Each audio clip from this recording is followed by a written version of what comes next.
Okay, so we both put in messy buns in honor of Wattpad. But what I had to tell you was that this hair binder that I used, I found it yesterday in my underwear that I was wearing. Like, okay, here's what I think happened was I had to play this gig at church and I, like, had a hairband on my wrist, so I took it off and put it in my leggings, which didn't have any pockets. But now I'm wondering, did I tuck it in my underwear? Because the next day I'm, like, using the toilet and there's a hair binder, like, that was in my underwear. It sounds like you accidentally put it in your underwear. And it was there for like 12 hours and I didn't notice. Well, today we are returning to the wonderful world of Wattpad. You may remember... The www. Yes. .wattpad.com. You may remember we last visited Wattpad to explore one of our favorite books ever, The Bad Boy and the Tomboy, which I admit I was reading the next couple chapters for it this week, and I just didn't think they were that interesting. So I thought, let's look for something new. So I found a book called The Billionaire Want Me.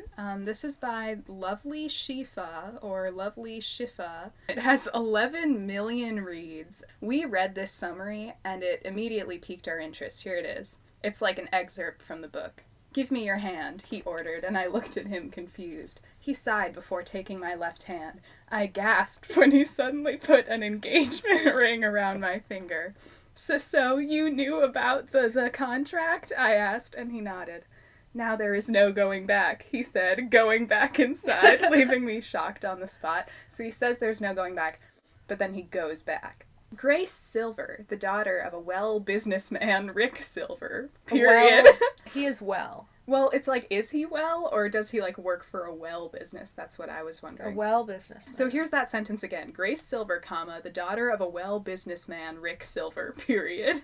She works for her dad and called him Sir instead of Dad. She was used being invisible in front of her parents and work most of the time.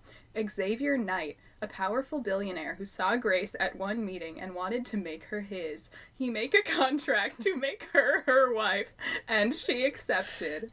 What will happen next? Read the book to find out. P.S. Thanks for choosing my book. You can also check out my other book, and hopefully you will like them. Please leave a vote, comment, and share. Heart emoji. Okay. Let's do this. Chapter 1, The Office, in parentheses, edited? I don't know. Is this like the show? The popular show? Oh yeah, it's probably The Office. Because I didn't know that was a book. I thought it was just a show. No, yeah, it's actually based on a novel. So each chapter starts with like a little quote, and these quotes aren't attributed to anyone, so I'm not sure if they're like quotes from a person or if it's just kind of an extra thing from the author. So this one starts with, "It would be too easy to say that I feel invisible. Instead, I feel painfully visible and entirely ignored." Powerful stuff. Okay, great. I'm extremely confused. What, you don't understand that? No, I don't. Grace's POV. "I was now walking to my dad's office. Today, everyone was quite busy in their work. My dad, Rick Silver, was a famous businessman. He never mixed his personal life with his profession, and that's what makes him where he was now." Okay, first of all, that is not true, because why is his daughter at work? True. He never mixed his personal life with his profession, but his daughter works for him. "I knocked on the door and heard a faint come in. I entered in and saw Rick looking..." So I guess she calls her dad by his name because they're I so, thought she called him estranged. Sir. Well, apparently she does both. I don't know. This book is There are layers a mountain to of this. contradictions. Anyways, I saw Rick looking at the files on his table. "Nix, I told you to check everything before coming here. Why the hell is everything mess up?" Rick asked angrily. His assistant Nix tensed and fear could be seen on his face. Stevie Nicks? It's Nix, N-I-X. I'm just gonna assume it's Stevie Nicks. It is. Okay, now here we go again with this thing that I love in these books where the author types out stuttering. So we have, sorry, I did check. I guess some were misplaced," he said, his voice wavy. Even for his 3 years of service here, he was still scared of him. I mean, who wouldn't? He talked a bit harshly to everyone, whether it's in his office or at home. Nick's turned to leave, and when he saw me, he gave me a weak smile. I smiled back and walked to Rick. Grace, did you get the file? He asked in his business model. He was always in his business model. Is what? Yes, sir. All information is here, and if there is something missing, Mr. Ben asked you to call him and inform him, I said in the same monotone voice. What do you mean by there is something missing? You had to check everything before coming here. That's what is expected of you, he snapped, and I inwardly sighed. Only inwardly, she's sighing. She was like... But on the inside, she was like... But on the outside, she was like...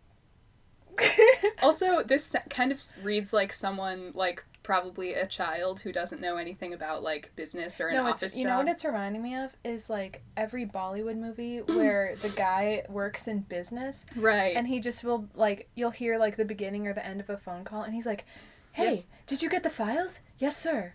Like... Yeah, like, that's true. Just like, did you get the quotes? Yeah. Yes, Alex, I'll have the email sent to you. Yes, I'll do that. Yeah. Bye-bye. Bye. I can check it again. No, let it. I will do it. Go and reserve a table for Mr. Ben and me at the nearest restaurant for 1:00. Just the nearest restaurant. What if it's like a McDonald's? Subway. I turned to leave, but when I reached the door, he stopped me. Be home by 6:00. We need to talk. Ooh, that rhymed. He said, not looking up. Be home by 6:00. We need to talk. He said, not looking up from the file. Yes, sir, I said, and closed his door. Once I am out, I breathe out in relief. He is in his snappy mood, isn't he? I turned around and saw Noah. Do you think it's Noah from the Kissing Booth? Yes. This is part of the Wattpad expanded universe. Noah was one of my friends in the office, and he was also my Rick's driver. My Rick. He had brown eyes and dark black hair. Like always, I replied as we both walked to my cabin. Cabin? Is that what she calls her office? Anyway, do you want me to bring you something for lunch? Period. Your break is nearly over, but still, you didn't take it, and I know you are hungry, he stated, and I nodded. He was right, I was hungry. I did not have time to eat breakfast in the morning since I had to be in the office at 6 to fix some meetings. When I was going to finally have my break, I was asked to prepare the file that I just gave to Rick. Oh, these files and meetings. Yes, please. I won't be able to go out. I need to book a table at the restaurant for a meeting. This feels like a little unnecessary. Like, who is our main character? Who is the love interest? What is the plot? She says, anything would be fine. I shrugged and he nodded. He went outside while I went back to work. My phone rang, and when I looked at the ID, I saw my mom, Samantha, calling. I was picturing her as I was reading these as Samantha from Sex and the City. Me so too. If she talks, I'm going to try and do my Samantha. Mm-hmm. I ignored the call and continued the booking as it was more important. It was quite hard to book it as okay, who cares about the restaurant booking? My phone rang again and I sighed. I took it knowing that Samantha won't stop till I took it. Hello, I said. I know you were ignoring my call, young lady. And let me tell you, this isn't nice. Anyway, come home as soon as you... She sounds just like Samantha. Oh my god, I'm really good at this. Anyway, come home as soon as you've finished with your dad. There is a dinner and you need to get ready. I don't want you to put our image in shame. You got it? She stated, and I inwardly sighed. She loves inwardly sighing. Yes, I will be there. I hang up before she could reply. My family and I did not share the most perfect relationship. Samantha was always concerned about her status and image, while Rick contently worked. They barely showed any affection toward me, but now I was used to it. After all, I lived 20 years with them. After 15 minutes, I was done. That's tough. That family trauma will come back to bite you, even if you think you're cool with it. Think about that, Grace. Here come your food, ma'am, Noah said, entering the cabin, and I smiled at him. Thanks. I picked up the sandwich, which he knew I loved, and started to eat it. She loves sandwiches. She loves sandwich. Sandwich. So when will Rick go out? He asked, sitting on the edge of the desk. In 10 minutes, get ready for a boring ride, I chuckled. It's always boring with him. That's why I like to go with you, he smirked, and I rolled my eyes. Yeah, 'cause you find it very funny when that old man flirts with me, I said sarcastically, and he laughed hard. Her dad? I'm not sure. Mr. Ben. Maybe Mr. Also, Ben. I'm picturing him as Mr. Big from Sex and the City. Let's just fancast this as only characters from Sex and the City. Okay, then she says to herself, such a good friend I have, ... Your face is always worth seeing, though, he said, sobering up a little. Okay, I'm guessing this is going to be like our secondary love interest, our romantic rival. The Dylan Sprouse of the after two, if per se. If you will. Kind of weird that we're meeting him before our primary love interest. I like it, though. This is kind of subversive. True. He calmed down and looked at me again. I knew he will laugh again just by thinking about it. I finished my sandwich and throw away the wrapping. I cleaned the table and we don't need to hear this. Well, I need to go. The meeting starts in 5 minutes. See you soon, Gracie Bear, he said, using the nickname he made for me, and I chuckled. Yeah, I got it. See you, Noah. I grabbed my notebook and grabbed my handbag in my arm, letting it swing freely as I walked. I went near Nick's and found him in his cabin. His cabin was messed up, with papers everywhere. He was typing really fast on his laptop. Wait, Nick? Nick's. Stevie. Not to be confused with Rick. Not right. Nick's informed Mr. Silver that his meeting is in 3 minutes, I said, and he snapped his head up. It was like... Next.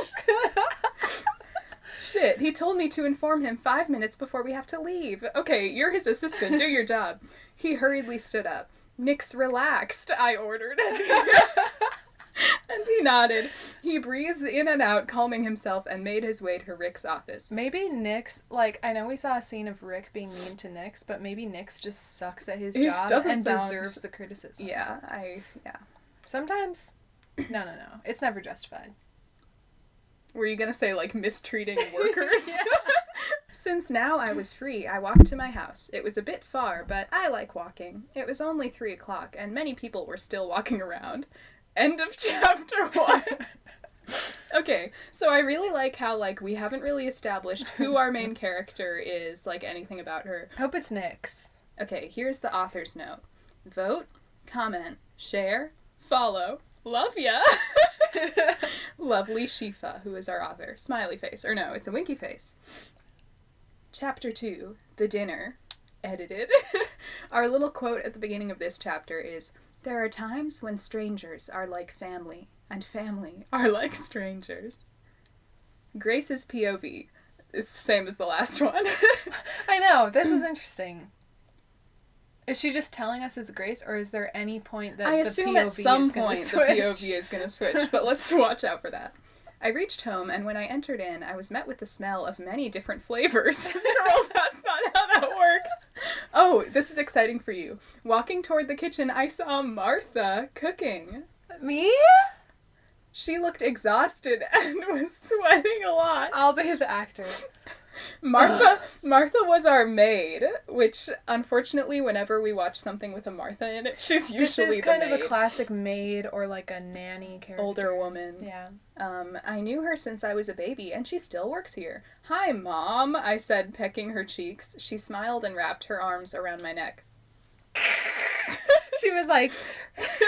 Oh dear, you came home early, she said, and I nodded. I usually reach home late at night since I have to check each paper before leaving the office, each sheet of paper.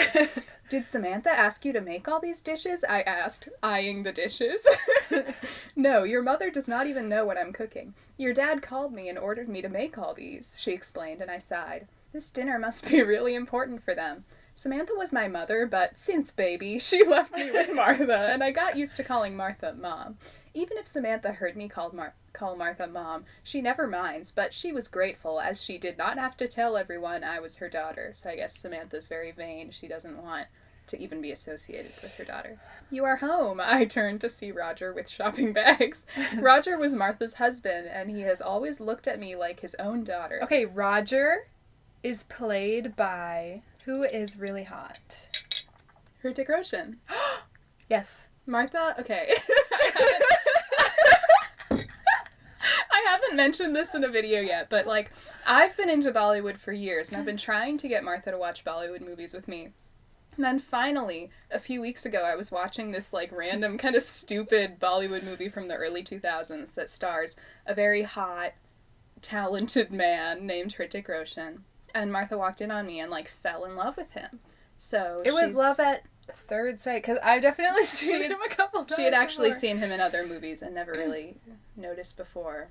This is perfect. Roger would walk in and he'd be like, Mother! And he'd be like, he'd start dancing. Hrithik Roshan is a great dancer. I'll put a clip in here.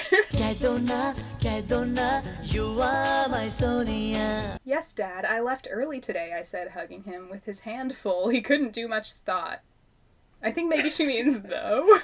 I helped him with the bags and helped Mom too. I cooked a bit with her and cleaned the kitchen. Sweetie, you should go and get ready. The guest will arrive soon, Mom informed me as I put the last plate on the table. I love a tense dinner party scene. Yeah. There is nothing quite like it in fiction. Totally. Rick already left the office and will be home soon. Be quick, I don't want him to yell at you, Dad said, kissing my forehead. He always yells at me whether I'm at fault or not, I chuckled, and he gave me a weak smile. I love all these weak smiles. How do you smile weakly at someone? Yeah, maybe, if Hrithik was interpreting this role, he would not only give a weak smile, but he would be holding a single tear in his eyes. Hrithik is great at just holding the tears in his eyes. It's like a real skill in Bollywood filmmaking. I walked in my room and went to my closet. I removed my heels and threw them in one of the empty boxes. I stripped, walking in my underwears. It's like that scene in The Room. And she's showing everybody me underwears. I looked over my closet, deciding what to wear. Oh my gosh, we have a photo. We have visual aid. This is the picture. And earlier, I was looking at this, and I was like, I wonder what the comments are saying. First one I see just says, no. One that says, the wallpaper in my grand's old bedroom was the same onesie as that skirt. Ouch, these are so harsh. Somebody says, I'ma use imagination. And somebody says, it'll do without pics.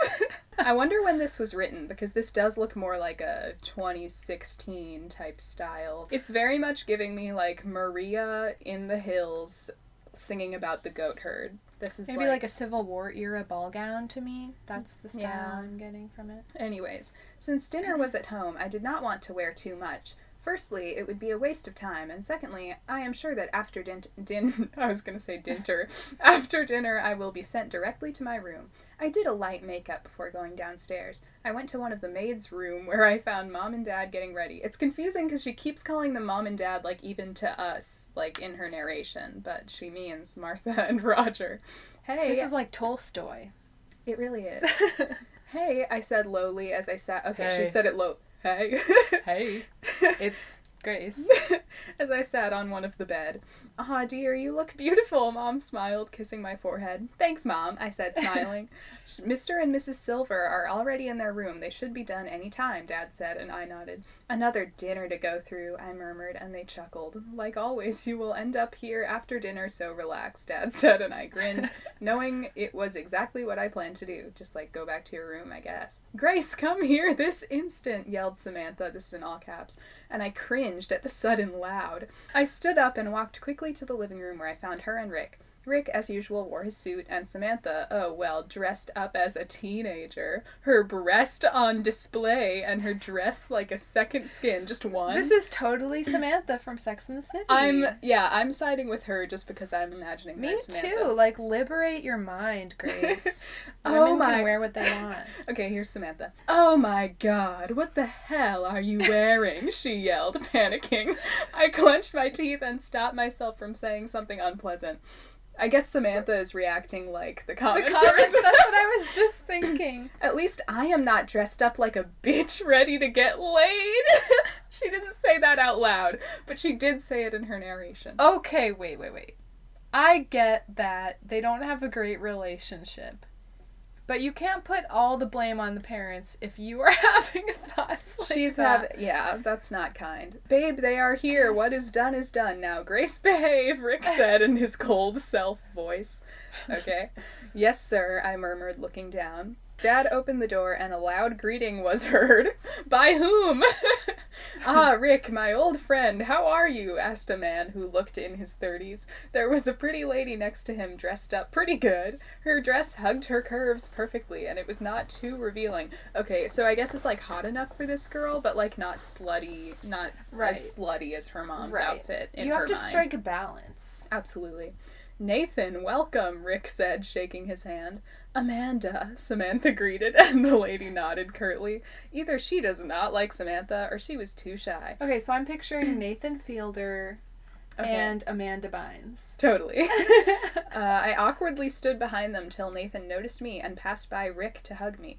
"Oh, Grace, look at you, a pretty young lady," he said, pulling back. I was surprised that he knew my name, but could not help but smiled when he complimented me. "Thank you," I said politely, and he smiled. "The dinner is ready," Mom said as she walked in the room, and Samantha glared at her. "Why are you glaring at her? She's made you dinner." "Oh, and here is our son, Xavier." I tore side of... Okay, yeah, I don't understand what this is saying. She says, "I tore side of Samantha and looked at a boy." Whatever. I almost gasped when I saw him. She didn't even gasp. She almost gasped. It's kind of like the same as the inward sigh. Yeah, it's like, doesn't it looks really the same mean from anything. the outside, like... He had dirty blonde hair like his parents, but had blue eyes. His shoulder was well built up, and even wear a suit, his muscles could be seen. His jaw locked in place as he showed no emotion. In other words, he looked damn hot. Okay, who plays him? Well, dirty blonde hair. It could be Josh Hutcherson, like all of these people. Let's make it Josh Hutcherson. Josh Hutcherson has got to be like 30 now. He's not. Our short king. Hopefully, Rick won't embarrass me in front of them. "Hello, Xavier," Samantha said, flirty, and I inwardly gagged. Okay, now she's inwardly gagging. She's like... But on the inside, she's like, "Bleh." Xavier nodded, but did not say anything. "Let's go, dinner is served," Rick said, and everyone agreed. We walked in the dining room, and I stayed a bit behind. I let them choose the place they wanted to sit in. If I sit first, my parents would yell at me, and I really don't want to be embarrassed tonight. "Oh, Grace comes and sit with us," Amanda said as she saves a place in between her and Xavier. Xavier looked at me directly in the eyes, and I just nodded at her. This dinner is going to be interesting. End of chapter 2. Author's note. Vote, comment, share, follow. Love ya, LovelyShifah. Winky face. Chapter 3. The Deal. Edited. Here our quote is, "One of the worst feelings is feeling helpless. To realize in a certain situation you're completely and totally powerless, that you gotta try to roll with the hard punches life will throw." And then, okay, I was looking at the comments for this quote because I wanted to see like if people were relating to this. Yeah, especially when you have to pay something but you don't have enough money and everyone is looking at you. Oh my god, yes, when your car gets declined. That is exactly what... One of the worst feelings is feeling helpless. Okay. Grace's POV. Again. Surprisingly, dinner went good. Xavier did not talk much. He just answered the question he was being asked. I want to know, we've had a couple references to the dinner, but never any mention of what they're actually making. Yeah, I want to know. Like, she got hit with the flavors, then she asked, "Did Samantha tell you to make this?" It was like, "No, Rick told me to make this." It's kind of like the business thing. It's just totally vague. Then the dinner went well, but like, what was it? The dinner didn't go well. It went good. My bad. It went good for a well businessman. That's true. That's true. I only replied to Amanda and Nathan's questions. "Martha, clean up," Samantha ordered, and I clenched my fist. Mom smiled weakly. I hope she actually punches Samantha at one point. But it's Samantha from Sex and the For City. the I thought we drama. were on... Yeah, okay. Mom smiled weakly and started to pick the dish. There were at least 20... Oh yeah, smile weakly. There were at least 20 dishes. When she bent to take mine, I carefully whispered to her, "I will help you to clean up after this." She smiled at me and went to take Xavier's plate. I was thinking, reading this, kind of like the Knicks thing. It's like, I'm all for, like, workers' rights. And, like, I do think you should, like, especially if you have, like, home servants, you should treat them really well. But it's also, like, it is her job to clean up the dishes. Like, you don't have to wash the dishes with her. I don't know. Does that make me, like, not... Do I not have any class solidarity? Yes. Okay. She smiled at me and went to take Xavier's plate. I felt my heartbeat skipped as I saw Xavier already looking at me. Shit, he didn't hear me, right? I stood up as everyone did. I walked behind them and was trying to sneak out, but Rick stopped me. "Grace, we need to talk, so let's go to the living room," he said in his business voice, his business model. And I nodded. Ignoring all the eyes on me, I followed Rick. But hearing footsteps behind me, I knew everyone was going to be there. He motioned me to take a seat, and I only nodded. I noticed the others sit down as well, and the only place left was beside me. Xavier noticed it and walked to sit beside me. Oh, God. I looked at Dad and found him staring at me, emotionless. What did I do again? This dinner had a meaning behind. In order to expand our business, that is the Silver Company, we decided to mix with the Night, that's Night with a K. Rick started off, and I was confused to why he was telling me that. He never invites me to a meeting or dinner. I mean, he invited you to this dinner. Yeah. Like, she didn't remark before, oh, he never invites me to dinner. So in order to that to happen, we made a contract in which it is clearly said that our only heir will get married together so that both companies could be transferred in both of their names. Xavier's dad said, looking carefully between me and Xavier. I looked at Xavier and saw him looking blankly his dad. Which means that both Xavier and you are going to get married so that the company's name will be Silver and Night Company, said Amanda, smiling at me. My eyes widened, absorbing all these details. This is also... Why is that giving me, like, this disgusting image of, like, her eyes being like a sponge? Well, that's what I was just gonna say. That like, makes it sound like it's her eyes are doing the absorbing. They want me to marry a man that I barely know for business purposes? And to say that both my parents agreed to that? Who am I kidding? They must be happy that they are going to get rid of me. Here was I, thinking about marrying the man that I would love, but damn, this wish as well was destroyed by my so-called family. Ugh. I have no problem with that. Xavier's voice came out loud and clear. That's such a funny response to have. Like, even if you are okay with it, or, like, you want to go along with it, instead of, like, asking any follow-up questions, just be like, yeah, I have no problem with that. I'm down. I guess I'm trying to predict, like, is Xavier gonna be a romantic, you know, is he gonna be, like, desirable, or is he... I think he is, given on the little bit that we read about the engagement thing. But making him seem like just, yeah, I have no problem with that. It sets him up more as, like, the obstacle to her being with her true love. I know. I think what's probably going to happen is he's going to be, like, a little controlling, which is going to be sexy to the teenagers who read Wattpad, but it's going to be creepy. What about you, dear? Amanda asked, looking right at me. I opened my mouth to talk, but nothing came out. Of course she agreed. Or wait, no, it's Samantha. Of course she agreed, Samantha stated with a fake smile. Fake smile? Well, for the fake smile, I'm picturing that girl on The Bachelor with the crazy teeth. So, yeah, if that was my mom, I would be constantly. So, deal, this contract is a seal, Nathan stated, and Rick nodded. Totally, guys. That does sound like what Nathan Fielder would say. Now both of you sign this paper, Rick ordered, and Xavier took the pen to sign first. I could feel my hand shaking as I was trying my hard not to cry. I took the pen and signed the contract, signing my life away. Heartbreaking. Now there is no turning back. In this contract, you cannot divorce within a year, you cannot settle down with other partners, and you both should get married soon so that we can proceed further, Nathan explained, and the others nodded. I just sat there listening to them. So I guess they can get divorced after a year? I don't know. Can I have some time alone with Grace? Xavier asked, making my eyes snapped to his. He was already staring at me. He was already staring at me. Rick and Samantha nodded, but I did not miss the glare that Samantha sends my way. Girl, why are you glaring at her? She's doing what... I think maybe she's just looking at her. But she's interpreting it as a glare. Samantha's got to cool it with the glaring. I stood up and walked toward the back door into the garden. I heard footsteps and I knew Xavier was following me. I stopped. This girl is always hearing footsteps. Maybe she has, like, super hearing. Like, Xavier said, can I have a moment alone? So, whatever. Like, you wouldn't need to be like, oh, he's following me. Right. He just indicated that he wanted to spend a little time with you. There's a lot of dead weight here, I would say, that could be trimmed. I stopped once we were out of hearing. Do you have a boyfriend? I was quite surprised by his question. No, I replied, and he nodded. Why do you want to get married? He asked, crossing his arm around his chest, his muscles stretched. Don't look at his muscle. Don't look, I kept saying in my head before answering him. I did not have a choice, and you know that, I said blankly, and he just stared at me. Yeah, why would he ask, why do you want to get married? Like, she hasn't shown you that she wants to get married. Yeah, I feel like Xavier isn't really following...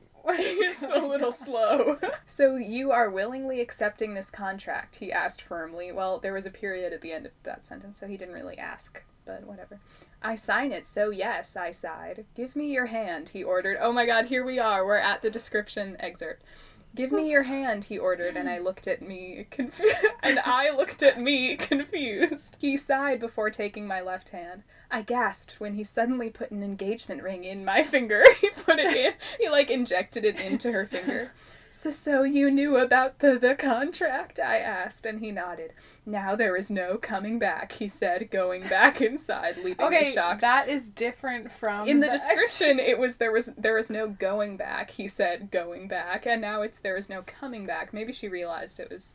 She didn't correct anything I'm gonna else. write a song for the movie called Coming Back, Going Back. Ooh, that's good. And it's gonna be like, coming back, going back, coming back, ooh, going back, yay. Yeah, that's good. That's hot. When I came out of my shocked state, I walked inside the house. When I reached, Xavier's parents were leaving. "Well, Grace sees you soon," Amanda said, smiling at me. I nodded, not trusting my voice at all. "Grace, walk your in-laws till the door," Rick ordered, and I nodded. I walked with them till the door. Oh, good. His parents went first, but Xavier stayed a little back. He suddenly turned and faced me. "Remember one thing. What's mine remains mine. You," he stated before he left. What is he talking about? About the ring? Girl, you know he's not talking about the ring. Well, that's gonna be... It's in her finger now, so she's gonna have to, like, chop off her finger. I closed the door and hurried to my room. Not caring about my clothes or makeup, I jumped on my bed, hugging my pillow, letting all my tears coming out. Where the hell did I just put myself into? End of chapter 3. Author's note: vote, comment, share, follow, love ya, LovelyShifah, winky face. Alright, and let's stop there for today. Okay. I would say that was pretty great.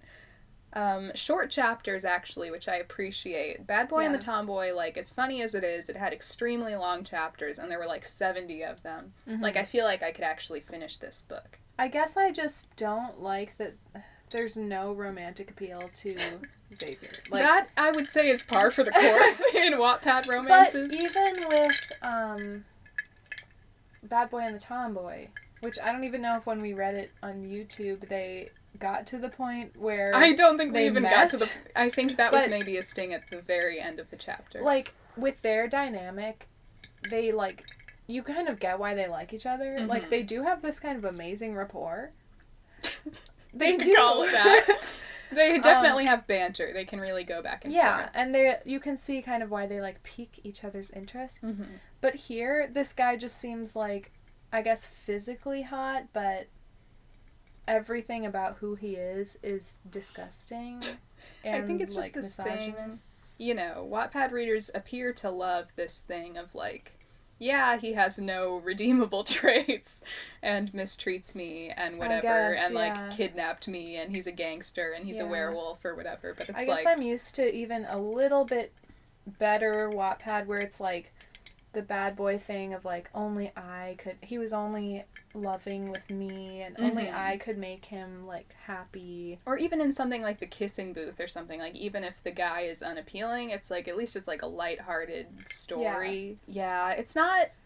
I would be interested in continuing. It's not the best I've ever read. It doesn't quite have that, like, electricity that I would say Bad Boy and the Tomboy has, but it's also not boring. A lot of times you'll open up these books on Wattpad and they look like they're going to be really funny. And they have tons of reads. They have tons of reads, like millions and millions, and then you read them and it's just, like, impossible to get through. So I appreciate what's it called? The gangster, the bad boy want me or something. Yeah, I appreciate what it's putting down. Alright, well, see you on our next Wattpad adventure. Like, rate, subscribe, vote, comment. Love ya!